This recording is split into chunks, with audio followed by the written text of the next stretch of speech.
Thank you for being here and staying, right? So I was asked to give a talk that did two things, that talked about my research and also talked about my vision of social work. So I wanted to give a title to the large, and trying to bring together the two ideals that I don't see as disparate anymore. So the title that I'm giving my talk is kind of a flash from the past, the personal is political, immigrant women's activism, and the dual mission of social work. So there's, again, going to be two parts to my presentation, and the title for my first part of my presentation, which is about my research, is Immigrant Women as Political and Social Change Agents. I'm going to share with you my current research and some of the preliminary findings that focus on immigrant women's organizing with an emphasis on the value and power of macro-level interventions. And later, as I just said, I'm going to share with you my vision of social work, which includes advancing and strengthening macro content in social work education. Sorry, I don't want to, maybe I should stand over here. I'm not certain. Mike said that I don't know how far I'm going to go in the frame. I can't see. You're in there. You're in there. I'm in? I see it. All right. So I may move back and forth in the light. Yeah. So to begin, examining political forces has been at the heart of my scholarship and has framed all of my research. I've been conducting research and writing about immigration issues for some time now. My work has explored the life circumstances of undocumented immigrants who experience heightened legal, economic, political, social discrimination, and oppression. For instance, I co-authored an article that conducted a 3-state immigration policy analysis. We looked at Arizona, Indiana, and Alabama's recent immigration laws and document how the legislation codified the criminalization of undocumented immigrants. More recently, I co-authored an article that examines the plight of undocumented students in the United States and how social work education must grapple with this issue. You, in the state of California, need to be a role model for New York. You have passed the State DREAM Act. We, however, have not. Right? So the students in New York State definitely struggle. Our undocumented students struggle in a way that some of the supports are provided here in the state. In essence, my work highlights the structural mechanisms that discriminate against undocumented immigrants and the challenges they face. Although I believe it's important to talk about and identify the barriers and challenges to vulnerable populations, I don't believe that it's enough. It's only half of the story. I started paying attention to stories of immigrant women who are acting as social change agents, focusing on the other side of the story of empowerment and resilience is equally important. So as I said earlier, I live in Jackson Heights, one of the most diverse cities in the nation, and I didn't have to look very far with a very large immigrant population. Didn't have to look very far to see that the organizing was happening right in my own neighborhood. So this led me to my current project and back to my feminist roots. I'm conducting qualitative interviews that examine how immigrant women are civically engaged by learning about grassroots advocacy and activist work that they're doing in community-based agencies in New York City from a strengths perspective. I'm talking with various agency personnel, staff, many of whom are MSWs, organizers, and members. So today I'm going to share the following. I'm going to talk about the rationale and theoretical framework of my project. I'm going to tell you about 3 case studies, and I'm going to share with you some preliminary findings. So let's begin with the rationale and theoretical framework for my project. Immigration, as you all know, is getting a lot of press these days by journalists, policymakers, academics, and more recently by our presidential candidates. 2 disciplines that have a natural alliance, yet too infrequently engage in dialogue, are social work and feminist political theory. More generally, feminism and immigration are rarely explored together. I rely upon the work of 3 feminist political theorists, Carol Pateman, Iris Marion Young, and Nancy Fraser. They all explain how and why women are excluded and marginalized by looking at political processes. More specifically, and most relevant for my research, feminist political theory challenges basic definitions of what it means to be a citizen and our existing arrangements that define who gets to participate and who does not. Feminist political theory views citizenship as a contested construct that's acted to oppress, marginalize, and silence large groups of people.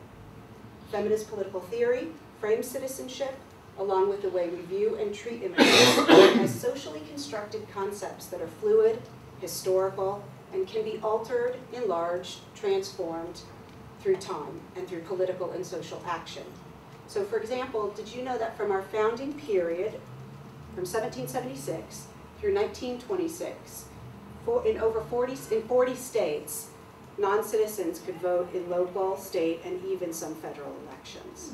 Right? So I think that that makes the case and really brings to life the idea that citizenship and the rights that have been granted to citizens is historical, right, and socially constructed. Citizenship can be more than legal status. Citizenship can be understood as a point of mobilization when people who are excluded from legal citizenship demand certain rights and responsibilities within our system.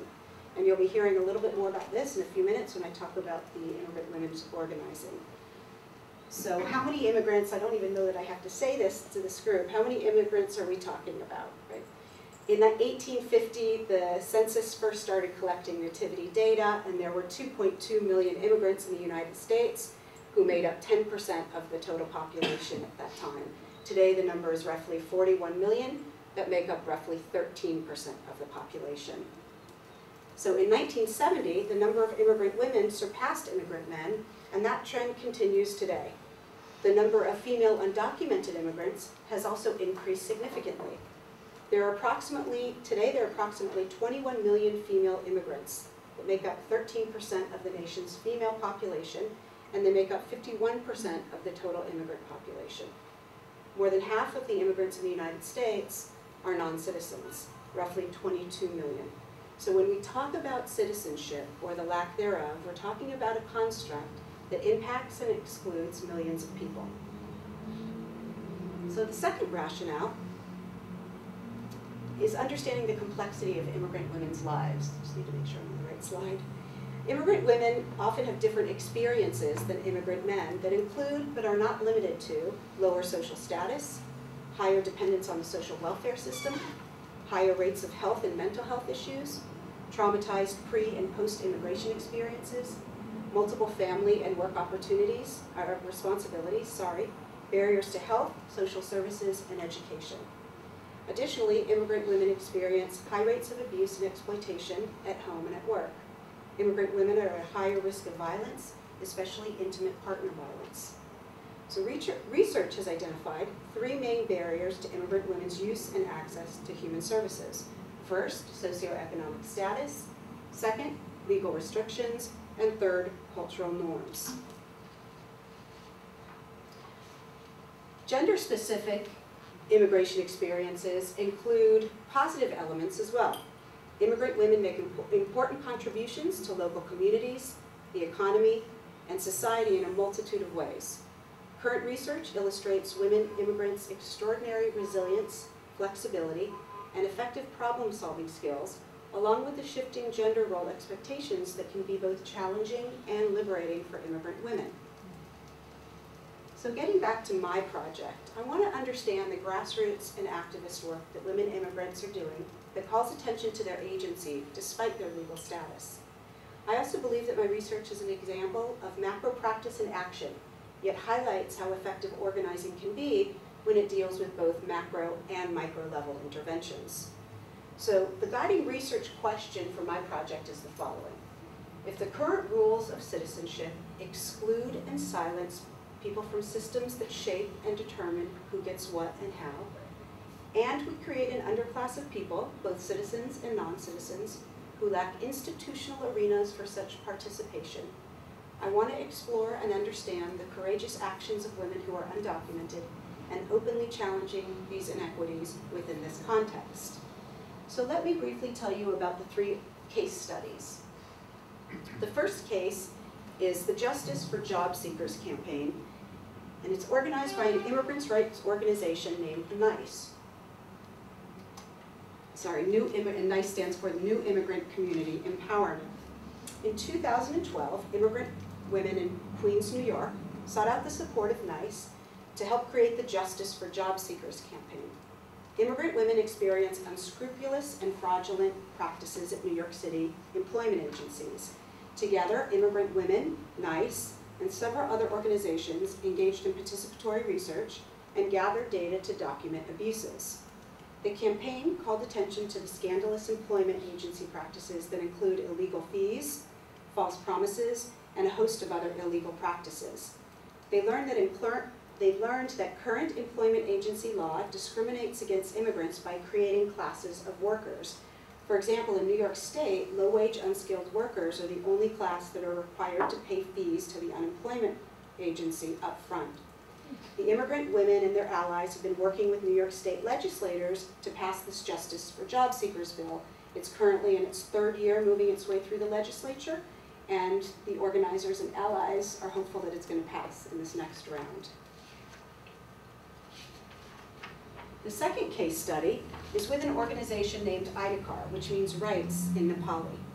IDACAR is also an organization in Queens, New York that began in 2005 when a handful of women of color recognized the growing inequality experienced by the Nepali community in New York City. 10 years later, they're a thriving organization meeting multiple needs of the Nepali community and spearheading many campaigns. Together with allies, IDACAR successfully fought for the New York City Domestic Workers Bill of Rights, and more recently they put in their efforts to a campaign for health, safety, and dignity of nail salon workers. By documenting the working conditions, they uncovered the gross abuses. So many of you remember in the New York Times, May 2015, they wrote an expose, and it was really the work of the women organizers at IDACAR that did the research that brought forth that expose. So women workers in the industry are at great risk of serious health problems, are underpaid and not paid at all, and often experience gross labor violations. Too often they experience harsh and abusive work conditions from both shop owners and customers. So as a result of the women's organizing and educational campaign, both the mayor of New York City and the governor have taken measures to investigate labor violations and have put emergency measures into place to protect the workers. So the final case study is with an organization called Make the Road, also right in Jackson Heights, right? Palante forward in Spanish. Immigrant women in Jackson Heights began a project with staff members of Make the Road to start a worker-owned home and business cleaning cooperative. All profits go to workers and all of the decisions are made democratically. Given the pervasive exploitation of immigrant workers, the creation of this co-op has been crucial for many of these women. Not only have they benefited economically, the benefits extend outside the workday. Women report feeling more empowered at home, at work, and are changing dynamics and relations between family, loved ones, and co-workers as a result. So here are some preliminary findings. And when I say preliminary, I mean preliminary. I've conducted 12 qualitative interviews. I'm still in the field talking to women. So I'm, for the presentation, needing to sift through the data pretty quickly, but have began to think about ways to make sense of the stories that I'm hearing. So the first theme that I've identified is the process of the process of politicization and the commitment to social justice. So many of the women that I talked to became politically active in the 2006 immigrant rights marches. Most of them are undocumented. They view their active participation in social change efforts as both necessary and legitimate regardless of their status. They're all personally affected by immigration issues and have concrete solutions to problems. Justice is a driving force behind their civic participation. So at this early stage in my research, it's already apparent that all of the women are seeking and fighting for pathways to legalization. Every woman that I've talked to has been active with organizations and with local elected officials in helping to try to pass through the New York State DREAM Act. The second theme that I've identified is what I refer to as doing citizenship work. So along with the legalization work, the women are also doing citizenship work that reformulates needs and problems as matters of collective well-being and exercising rights to have their issues addressed by the state and community. By bringing their concerns into the public arena and making the invisible visible, these women are insisting that their material needs are a collective public responsibility. The community organizing by these women also highlights the proactive and transformative grassroots work being done in their respective communities and, quite frankly, around the globe. I focus on the creative actions taken and recognize that these women have a depth and breadth of organizing skills and knowledge, and also their strength and resilience. Their sense of belongingness expands the conventional wisdoms of formal citizenship. And the third theme I refer to as challenging deficit ideology. So their collective approach to identifying and resolving social problems faced by both women and men, right? They're not exclusively organizing around issues that are only experienced by women, right? Challenges the victim-blaming mainstream view of xenophobia and poverty. Deficit ideology justifies, or is a worldview that justifies inequalities by pointing to the supposed deficiencies of certain individuals and or communities. The immigrant women in these case studies challenge deficit ideology by working collectively to enhance the lives of immigrant women through their competent, skillful, and effective organizing. Most importantly, they've helped change laws and practices that promote justice. So in sum, the women immigrants are confronting systems of exclusion and exercising their collective power to be heard, valued, and respected. They're improving the material realities for themselves, their families, their communities, and our larger community. And the work of the immigrant women and organizers in these three case studies exemplifies the combined power, as I said earlier, of micro and macro work and how well they complement each other. So I'm just going to shift gears and move on to a discussion, a very brief discussion about my vision and thoughts about the future of social work. And can I just make one observation? Sure. You would have to make a correction on this slide. On the right-hand side on the top, the first bullet point. Oh. Oh my. Jerry, thank you. No, I'll do it right after. I don't want to get too clinical. She did work in medical social work. Maybe there was some trouble there. Thank you. You went right to it. I get in trouble for doing that. You always need a Jerry in the room. When you speak of power, the word matches. There you go. Oh boy. Thank you. Thank you for that. In order to think about the future of social work and to develop a mission, I had to take a step back and think about the context. That's the way that I think. What are some of the most important issues that we confront in the 21st century? What are the issues that people face today that impact what we do as social workers? So we live in a dynamic and complex and uncertain world. Some of the most challenging issues that we face, not just as global citizens, but as social work practitioners, are persistent. Ideological attacks on social welfare programs and government as a problem-solving institution are abound. The impacts of globalization, the overall decline of civic and political participation, the devolution of political authority, power shifts to local governments, and the shift of power to the financial services industry, the impact of social media and media more generally and how it produces public perception, think Trump, right? Wars and migration, climate change, or what many refer to as climate disaster, and changing demographics all make for a very challenging period for the social work profession. And contentious times are here, right? Serious divisions exist over race and over the Black Lives Matter movement and the rise of white supremacy groups. Marriage equality, reproductive rights, immigration, how to respond to terrorism, and the ever-growing gap between the rich and the poor, to name a few. By the year 2040, people of color will represent the majority of the US population. And too often we see daily backlash against the changing times. So all of these developments have profound implications for our lives, the lives of our clients, our communities, and the larger society and globe. So what does this mean for both the social work profession and social work education? For me, it means that we have a tough job ahead of us, but nothing that we can't find creative solutions to address. Social work as a profession has never shied away from hard work, right? Through our collective action and knowledge, we can help usher in social change. So let's look at what some of our professional associations and organizations are saying about where we need to go, right? I think we need to keep our ear close to the ground. So the American Academy of Social Work and Social Welfare in January 2016 developed the Grand Challenges task, right? And solicited the grand challenges that face our profession in the 21st century. So the organization is made up of distinguished scholars and practitioners that are devoted to the excellence of social work education, right? Let's just take a look at these grand challenges and what they say where the direction we need to think about. We need to ensure the healthy development of youth. We need to stop family violence. We need to eradicate social isolation.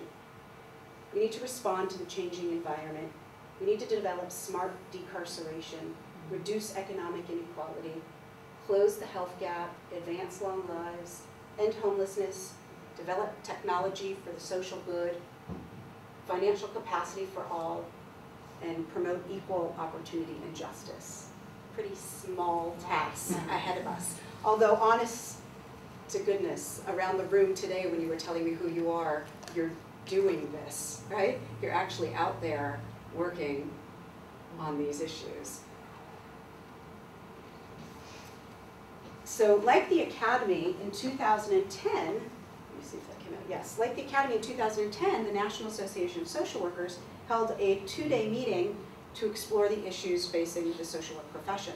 They developed at the Social Work Congress, they developed 10 imperatives to advance the profession for the next 10 years. The language is problematic, right? Yes. Like we could, it's certainly, right, it's business, talking about business.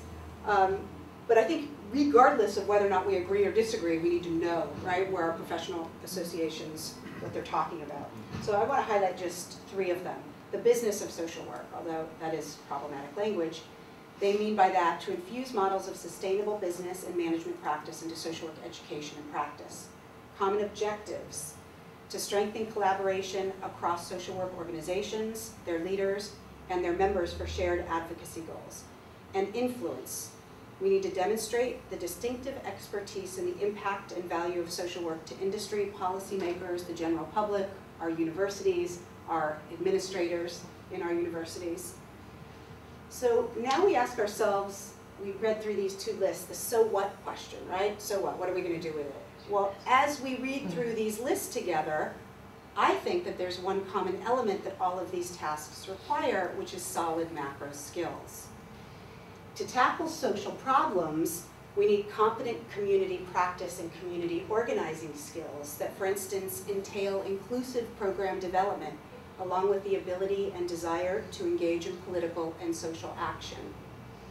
We need to we need to have a knowledge of and skills for policy practice that include identifying and assessing the impact of existing policies, developing alternative solutions, implementing those new policies, and evaluating policies and programs for their effectiveness.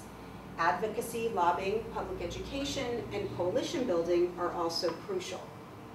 Further, we need to build strong management skills that include developing and managing stakeholder relationships, negotiation and participatory management, strategic planning, and the design and development of innovative programs. So these skills are what make up macro practice. However, as stated very succinctly by Michael Reich at the University of Maryland, and whose work is seminal in macro practice, he says, quote, "It's ironic in an era when macro interventions are critical, macro practice has become a marginalized subfield in social work," end quote.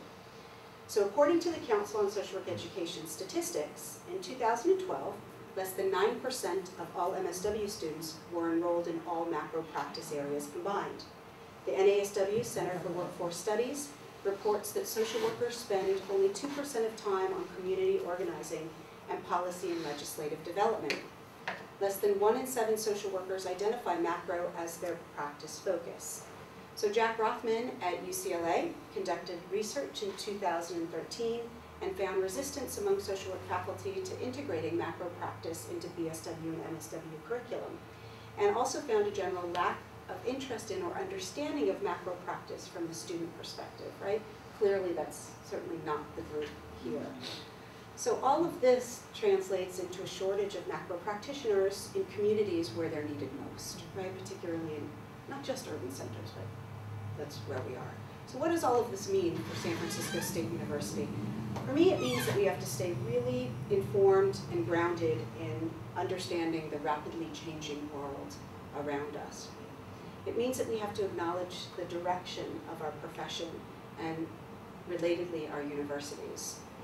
Navigating the uncertain waters and uncharted territory is not new for social work.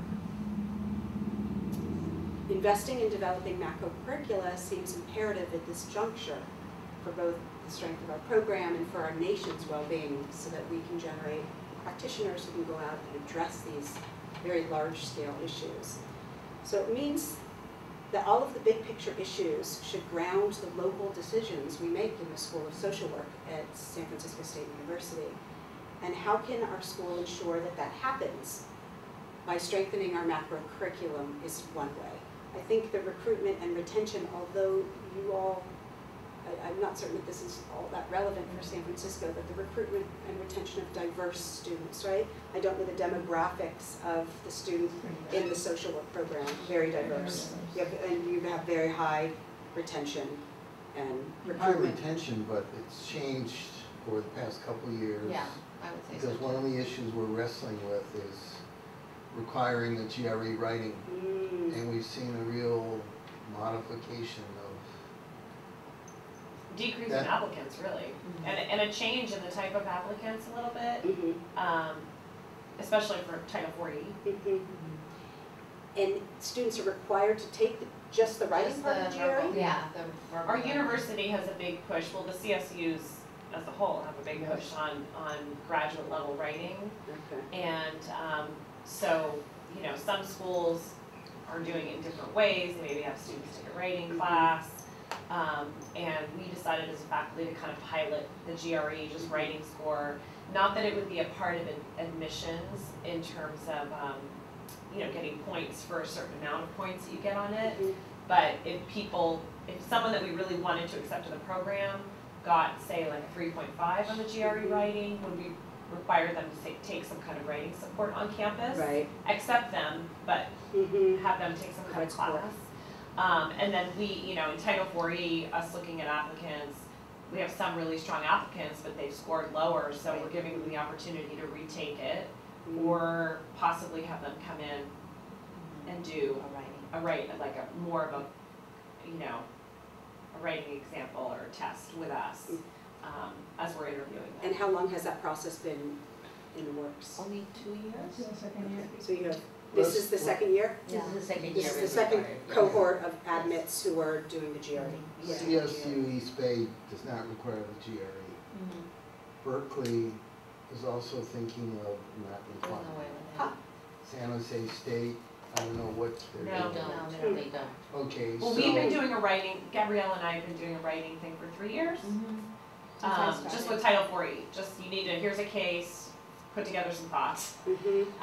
And then we required the GRE 2 years ago. Or is this incoming class our second class? Yeah. So 1 year ago, essentially, we started. And yeah, we've seen a decrease in the number of applicants. And I think for Title 4E anyway, looking demographically at them, it's shifted. It's rather dramatic. So I think, I don't know what my colleagues will do, but something that we have to consider, especially if we're going to highlight the social justice mission, inclusive, find a pathway to, and then the anecdotal material from applicants is, no, I'm not gonna take that, because, so we're gonna have to wrestle with that, I hope. And not something that we need to resolve here. Just one of many different But it's issues. part of the But, package. right, but when you talk about recruitment and retention, right, that certainly has a big impact, right? Salud. Wes? So I'll just finish up. One more, few, I think 2 sentences. Social workers have helped foster major positive social changes during the 20th century, but this century presents a host of new complex issues. So building the new knowledge and connecting it to practice and policy and macro work will be critical in helping social workers drive real, lasting, and transformative change in the decade ahead. equipped with the adequate macro and micro skills, who better than to lead the charge than social workers. Thank you. Thank you.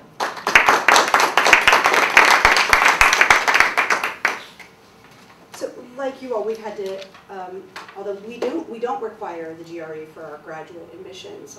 We developed a writing for the social work profession course about 6 years ago now. So we have 6 years of data that we actually have to do something with. And it's really improved for our undergraduates, their writing in a profound way. We have an adjunct teaching a course who's just brilliant and in the field and bringing in very relevant practice examples, right? So it's been, I think, it's done nothing but help our students in profound ways.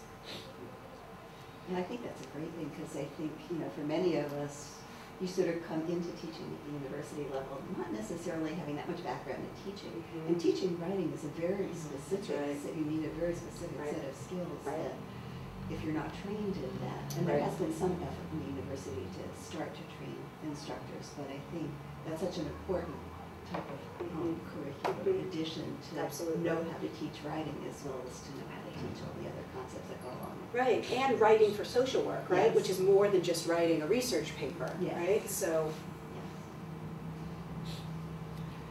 Could you talk a little bit about the 12 interviewees that you worked with?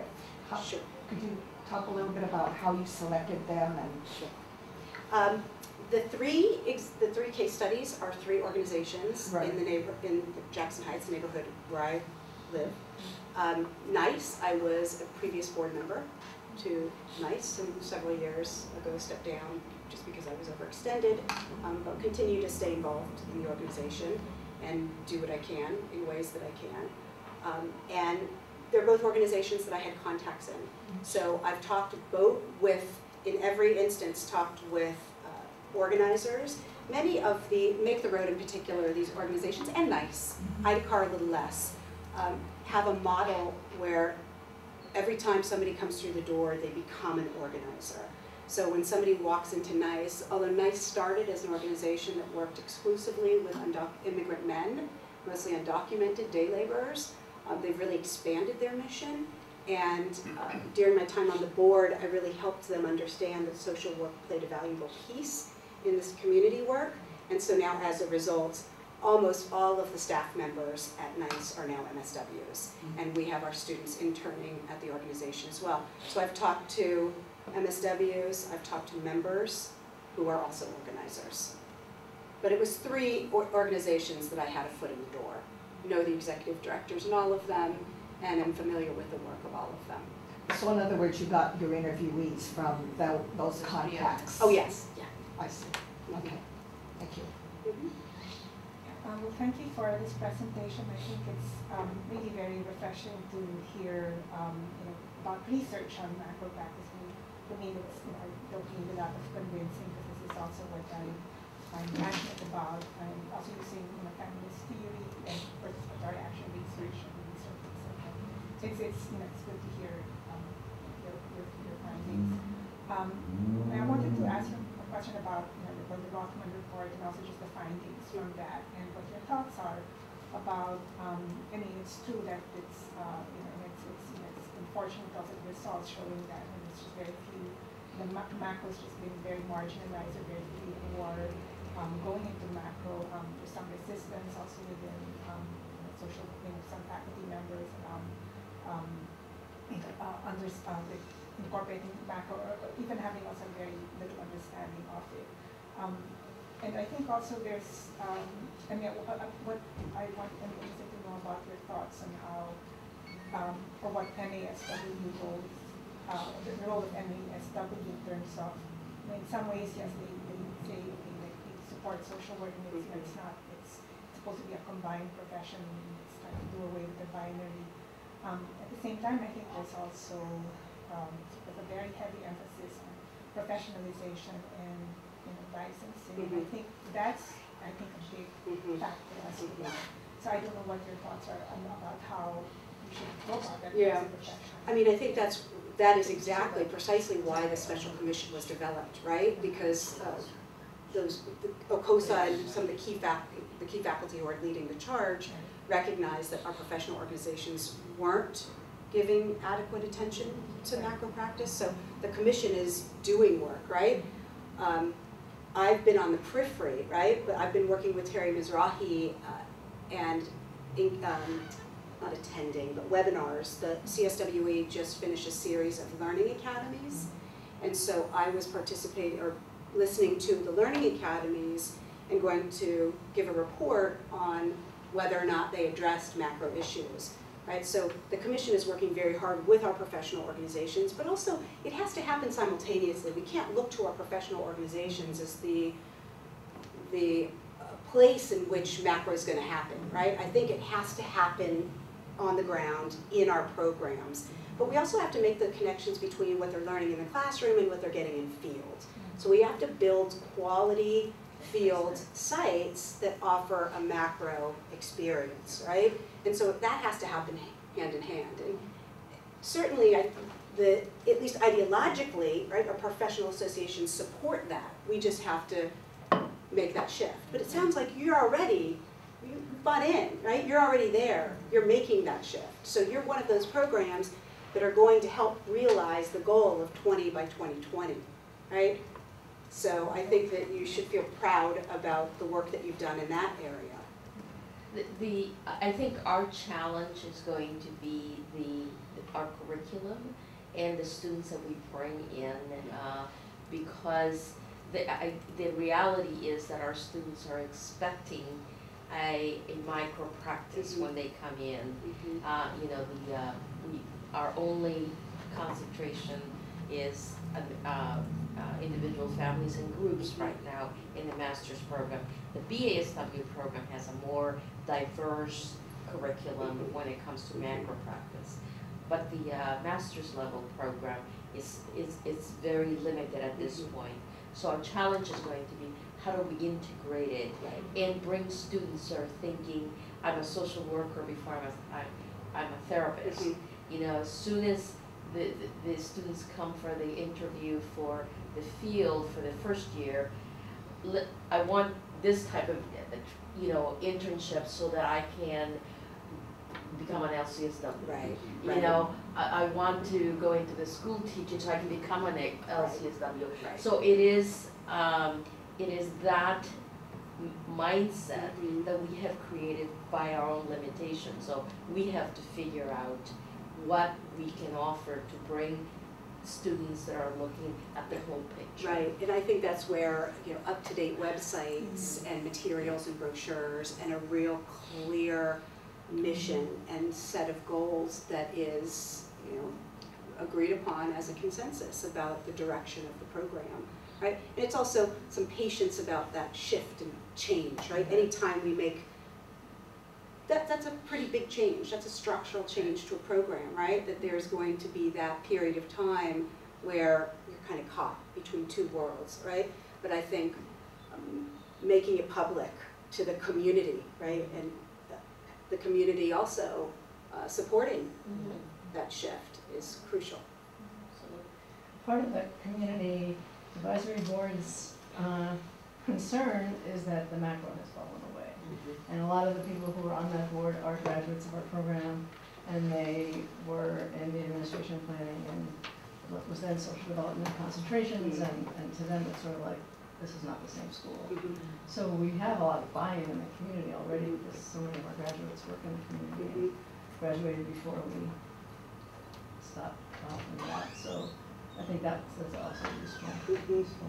That's good to hear, an active advisory board that many of them were here. Yeah. Right, I think that's crucial. And right, a public education campaign, right? And who better than alum?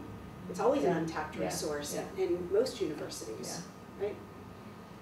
I think the tough part too, though, is the Bay Area and how expensive it is to live here. And what we saw years before we did away with our administration and planning and community organizing or social development concentrations is we didn't see the same numbers of applicants that we saw for direct service. And my experience of being in the field is that a lot of people, a lot of our grads that, or a handful of our grads that concentrated in social development are now doing direct practice and getting licensed. And so it's sort of this, you know, interesting shift that maybe has happened, but it's, you know, it's expensive to live in the Bay Area and it's hard to make it on an organizer's salary when you have the chance to, you know, work in a hospital and make, you know, a lot more money. So it's, I think we've seen just in the last 10 years since I've been here kind of a shift a little bit with that I think those concentrations were more popular years earlier, and that, you know, so I would like to see us really be thoughtful about kind of the level of interest that students have as they're applying to that concentration. I was last semester teaching the undergraduate social welfare class. In their course presentations they did at the end of the semester, many of them chose immigration, globalization, other topics where they really looked at what's going on in the Bay Area, and particularly in San Francisco, where communities are being pushed out, literally being pushed out and colonized by tech workers, and housing, people are being evicted, and today's headline in the newspaper, 97-year-old woman who's lived in an apartment for 66 years, evicted. And one of our faculty here was almost evicted, and she had won a court case just this last semester. So there's some community dislocation that's going on here that's really affecting everything. For all of us, you know, people cannot afford to stay here, they can't afford to live here. So on social worker salaries, people can't afford to go to school here because you can't even move here to live here. So I think that's part of what I'm seeing, you know, in terms of admissions, in terms of who's going to come. People are not coming here from other areas anymore like what they used to, because you can't. Can't afford to live. And so I think the macro piece of this is so important right now, just in terms of helping communities who've been dismantled and are like being forced to go live off in suburbs that are, you know, an hour away, 2 hours away, and communities like in the Mission, where, you know, the Latino community has been there for hundreds of years, is just being like wiped out because tech, you know, and gentrification. And so the gentrification area issue here is so intense, just in Silicon Valley here, the East Bay, and the students. I mean, I really felt from the students this kind of passion of what's happening to our families. Right, there's a sense of urgency. And it is urgent, right. Because, you know, they're talking about where are we going to live, what are we going to do, and how are we going to stay in our house, and so there's, you know, the need for community input from social work and other professions is so strong right now. Yeah, I agree. And how do we fight that tech force? I mean, especially in this Bay Area where that's the issue right now for so many people. Right, that's why in many ways San Francisco feels very, the parallel experience of New York, living in New York City, right? I wanted to just make a comment and address something that you said about your students who are in the social development track and now doing clinical work and getting their license. I don't see it as either or. I like to talk to my students often about even when you're doing casework, right? And I say that intentionally in that way. You can think as a macro practitioner, and the questions that we ask and the ways in which we understand and make sense of these problems, right? That it's no longer just understood as this individual experience, but understood as this large problem that that's systemic and that is produced and reproduced by the structures and policies, right? So there's nothing wrong with our students doing clinical work and getting their license, right? That's certainly advantageous for their pocketbook, and none of us are going to begrudge anyone for taking care of themselves and their families, right? But that we can still think as macro practitioners, so offering those concrete ways to help the students realize that it's both and at all times, right? And that what we do know about social workers in the workforce is that they move, like most other workers in every industry, right?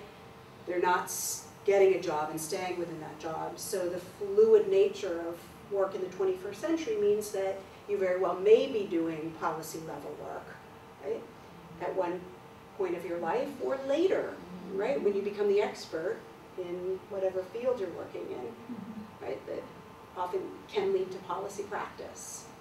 And it really brings us back to the roots of social work profession, you know, Absolutely. in that duality. That's right. You know, just kind of really hitting us really strong right now. It's like, it is both and. Yeah, and you're gonna hear that in Jerry's class. Well, That's- it's a complicated environment in that if you have half of your class in Title 40, that means you have to really factor in some of the guidelines and expectations, because everything is competency oriented. Giving her a break. So second year, where are those students' field placement going to be? At a community organization or CPS? Okay, currently CPS says, well, what we'd like for you to do in your first year is to have such and such a placement. Not enough community organizing placements. So we have these funding sources that are influencing our field placements. Pedagogically, what you have in the classroom, what you have in the field, the articulation and opportunity to apply knowledge is critical. There's nothing that holds this faculty back from reaching out to community agencies, field agencies, using the liaison to work with them to develop CO experiences, social action experiences, social justice learning. And that's not the curriculum, that's the initiative by the faculty. And we can do it, because we've got the infrastructure. We have incredible graduates in the area. But when people aren't doing what can be done, I think to focus just on the curriculum is maybe not looking at the whole picture. So we've got to negotiate with these funding sources. We have to, you know, have the kind of one-on-one meetings and do the outreach to fieldwork agencies where we're building a social action, acculturation infrastructure. And that goes beyond just the curriculum. And we can do it. Yeah, I like that. Let's go, right now, right? I mean, I think, and there are steps and stages, right? To be able to do it all yesterday, right? But I think I hear that desire, that's in recognition that it's curriculum and field, right? I have one comment into this as an outsider, and then also a question to bring some of this conversation back to some of the your research that I was reading earlier. You know, I think as we're thinking about the curriculum, it's, from an outsider, it seems to me it's probably a mistake to think of a track or a concentration as opposed to this being a macro perspective being thoroughly integrated, because you know, I think really what we can hope for is that you're going to have people who are interested in clinical practice, but at least they're going to get their degree having been completely immersed in their perspectives, and you hope they will then bring that. Right.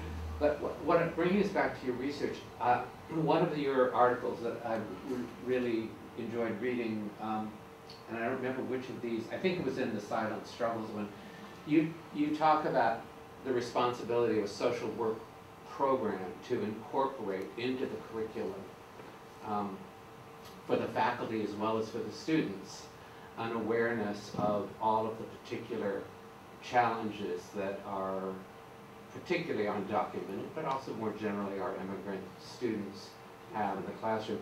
And it seems to me that's a great example of, do we have to wrap up pretty soon? Yeah, I was going to say, we need to give her a little break before the students arrive. So maybe you could just say 2 minutes about that piece of that research, how you were sort of thinking about that, bringing those issues into a social work curriculum. And if there's not time, fine, we'll talk about it over dinner. And I'm thinking I should probably read my own article. Yeah, Because we right. know how long it takes for the, it's yeah, in press right exactly, now, so exactly. it was written quite a while ago. Sure.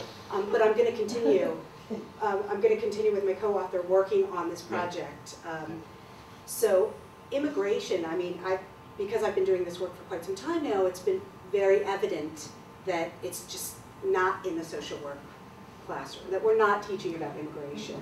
So I think the infusion model, right, that you're talking about of macro practice, not just concentration, and we make the claim that we need to also infuse immigration in all of social work education, right? Because we know the changing demographics, so we can't, we're not doing our students any justice, right?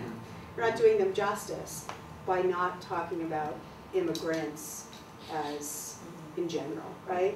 And undocumented, you're right, just issues that immigrants grapple with, but the I've focused on the undocumented because it's a group with the most heightened discrimination and levels of oppression, so.